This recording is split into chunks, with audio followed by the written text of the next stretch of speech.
Wheel spin, go. I'm going to guess Across the Spider-Verse. Just random guess. Looking at the wheel here. Let's see. Oh, it was not. It was real close, though. Avengers Endgame. I think that's like top 10. No, it is number 10 on my Letterboxd favorite films of all time. So, this movie was like the biggest release ever. People just came off Infinity War, and they were just like, that movie was amazing. Wait, Endgame? No. And it just kept getting popular. It made over $1 billion. One of the top 5 highest grossing movies of all time. And it's good? How are people in their right mind calling this movie a 7 out of 10 Marvel movie? It's the best Avengers movie by far. What are they talking about? I have to rewatch this 3-hour movie, man. Okay, done. It's still really good. I can still rewatch it and still think, wow, this was top tier MCU right here. It is kind of separated in between 3 different parts because 3 hours of the movie. First part is kind of like the kill Thanos, get Tony back, and this. I don't really want to watch that first hour. That first hour was kind of boring, and it's just like get everyone on board with the time travel idea. So they do that eventually. Tony Stark was very adamant about not wanting to do that, but he still did it. So that was really no point for that. But we got Mark Ruffalo Hulk actually sounding like Mark Ruffalo, so that was good. Ow, my chair. That hurt me. Let me scoot over. And then the second hour is basically like time traveling, which is actually really entertaining. I'm not even going to lie.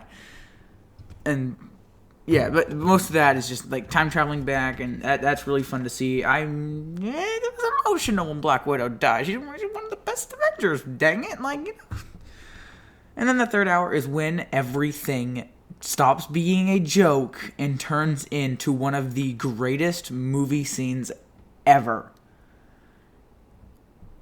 The fight starts with them losing terribly. It's like, what are they even trying for? And then he says it. He says the thing. On your left. I think. I don't know.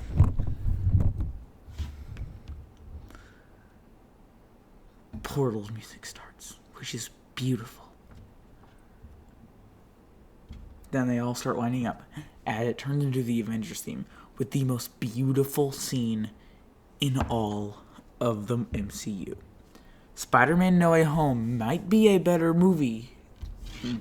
Definitely the best Marvel movie. But this scene is the greatest thing in any MCU movie. Maybe one of my top 3 favorite scenes in all of cinema. Avengers assemble. And then the fight starts going, and it's insane, and it's so much fun to see it. And I really don't have any problems with the fight itself. It's like over 30 minutes, which is like, you don't feel that 30 minutes. You don't find it super long because you're so, you're in it, you know? So like, it's fantastic. You're like in the moment.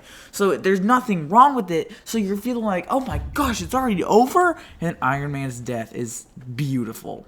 I've cried twice in this movie, and I always do on rewatching those 2 scenes. You can rest now. And, I don't really have a lot to say about it. You know why it's good. Like, this is what I was, like, kind of dreading to talk about when I finally got to it. Because, yes, it is very good, but, like, what else could I contribute to the conversation that hasn't been said before? Like, everyone has their videos on Endgame. I'm no different. So I can't really add to the conversation. I don't have any emotional attachment. I didn't see this movie until maybe, like, 3 years, maybe 2 or 3 years after it came out. But, like, even when it did come out, I knew the cultural impact it had because the kids at school wouldn't stop spoiling it.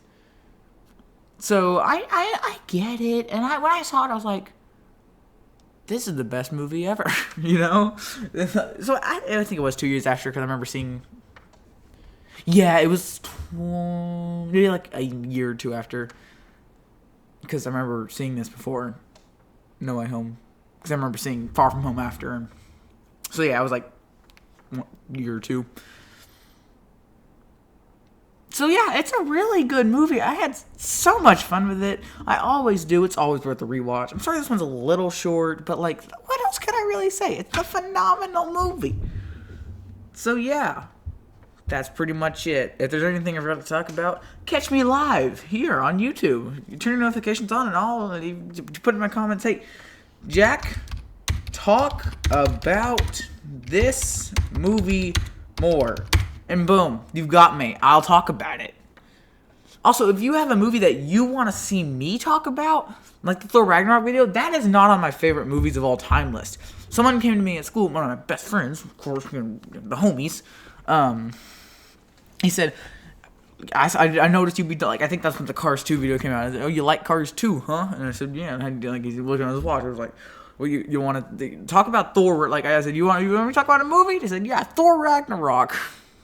Done. I made that video the same day, and I posted it the few days after because scheduling issues. So, give me your request, and I'll talk about it. I may not like the movie. I may think it's just average. I may have to watch it again. I may have to watch it for the first time. But give me a movie. I'll talk about it, It may not be one of my favorites. Maybe one of your favorites. I'll talk about it, Cars 2 is pretty much a universally hated movie, but I still like it. I know a lot of people who do. Because it's not really that related to Cars. So it's more of if you like it, like, because there's two types of people in this world. People who like Cars 1 and 3, and people who like Cars 2 but don't like Cars 1 and 3. Like me. I was talking about Endgame. I got nothing. See? Catch me on live. Also, follow me on Letterboxd. If you are a viewer of mine who is not just spammy, and I got a weird follower today, so if that's you, I'm sorry I had to block you because your profile picture was very weird and I did not want that on my followers page. So if you are, follow, just, hey Jack, I followed you on Letterboxd. Perfect, thank you. I'll see you next time. Assemble.